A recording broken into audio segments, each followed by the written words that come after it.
Hello on this holy Saturday. It's kind of a strange day, isn't it? I think I say that every time. Holy Saturday always is, though. You know, it's between Maundy Thursday and Good Friday when the Lord dies, and we're really all waiting for Easter Sunday morning. But on this day, in a typical year, the sanctuary sits there all draped in black, and we know that that is the case. We are waiting for the resurrection. We're following Paul as he writes the letter to the Philippians, and he is in house arrest. So he's imprisoned, and he's trying really hard to care for his church, the church at Philippi, that he can't go to visit. We can appreciate that, can't we?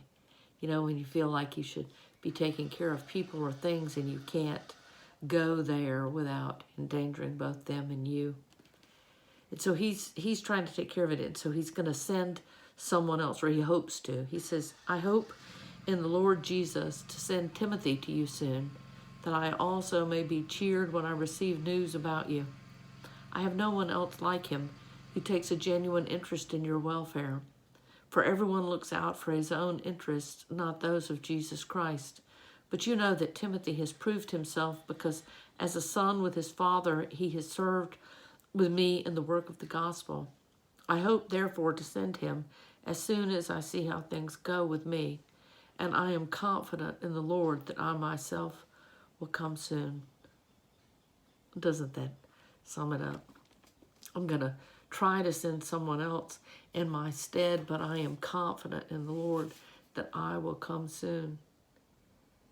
And so we go Google it, don't we? We see, does someone tell us when this time of house arrest is going to be over?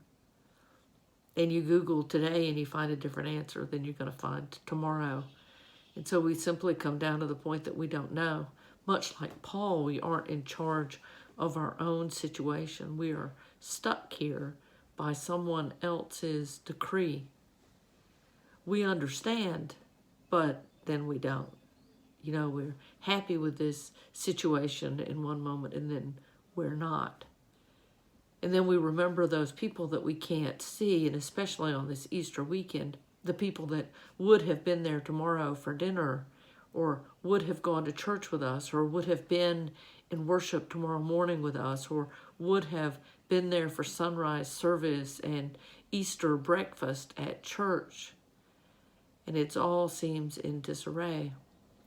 We're stuck in the house where we don't really mean to be, like Paul's stuck, and he's worried about these other people, and he says, well, I'm going to send someone else, but they may not be able to come either.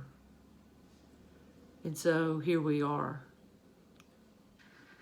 I wonder about Jesus in the tomb, don't you? You know, on this same day that we're thinking those things, Jesus was dead as a human being and waiting in the tomb to be resurrected tomorrow morning. The disciples were hiding in a locked room, fearful and chatting among themselves about what was going to come of them, afraid to go out to do what they really needed to do. We have a lot in common with these people. And on the one hand, I'm sure some of them said, well, let's just go anyway. And we know from the other parts of the story that Peter has given up his discipleship at this point, and he's gone off fishing. He's left it all behind because he has failed so miserably. So here on this holy Saturday, we can sit with the disciples and with Jesus and with Paul and think, well, I have a little bit of an idea. But tomorrow is Resurrection Sunday. Resurrection Sunday. And we still won't be in church together if we're smart.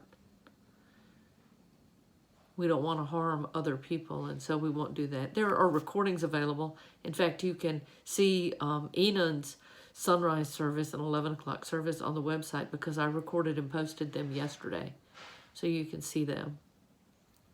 I hope there'll be a Facebook Live sunrise service in the morning, but I'm never sure it's going to work.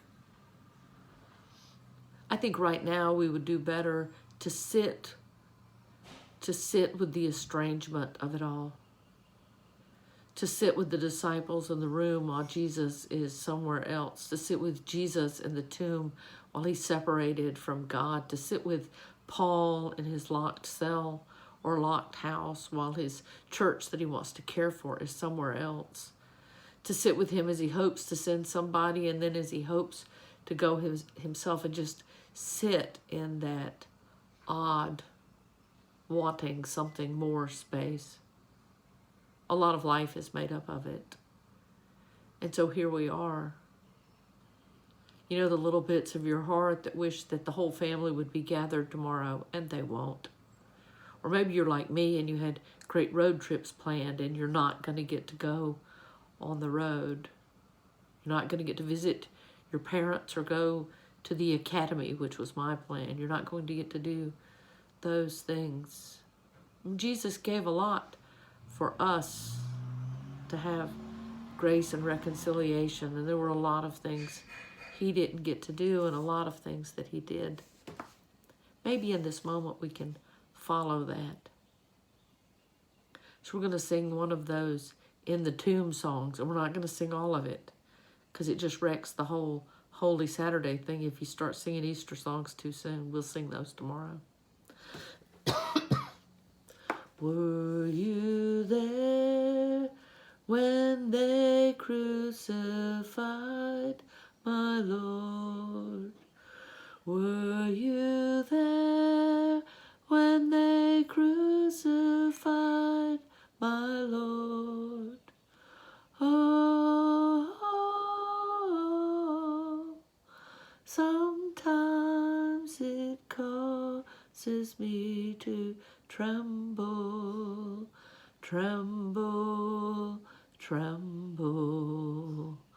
Were you there when they crucified my Lord?